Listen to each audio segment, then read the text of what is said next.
Unit 8, Test, Track 1. We already use quite a bit of technology in police work. Of course, DNA analysis doesn't even seem that modern anymore, but it is, and we are using computers more and more as well.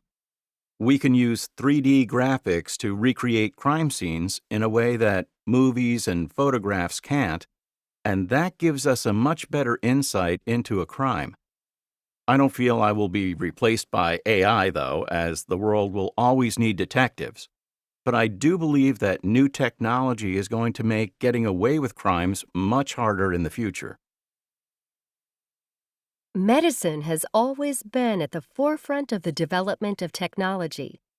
We already use a lot of high-tech equipment for monitoring and scanning patients, and we even have surgery now being assisted by robot technology. So I do think that eventually much of the work of doctors, particularly surgery and diagnosis, will eventually be carried out by machines. I don't think it will happen soon, but I think it's inevitable that the most difficult medical jobs will be done by machines. As a teacher, I welcome technological innovation in the classroom, and I like to keep up with the latest developments. My interactive whiteboard really makes teaching much more interesting.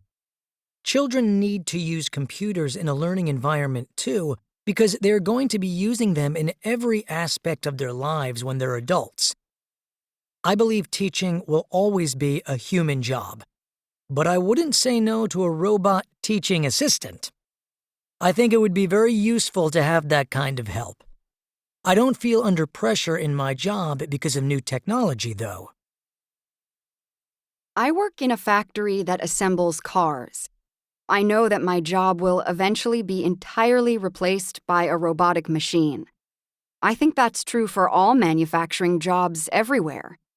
I understand why it might be better that machines do this kind of work, but there have to be other kinds of jobs for all the people who will be fired due to these advances. Governments need to start training people for the kinds of jobs that will be available to people like me in the future. I work in hospitality, and I think this is the industry that is going to be least affected by the technological revolution in the workplace. There's no real way to do away with people like me. If you're a hotel chef, a tour guide, or some kind of entertainer, then these are jobs that can't be done by a robot or a computer. They need people. I think that there are going to be a lot of people training to work in things like the tourist industry in the future for that very reason.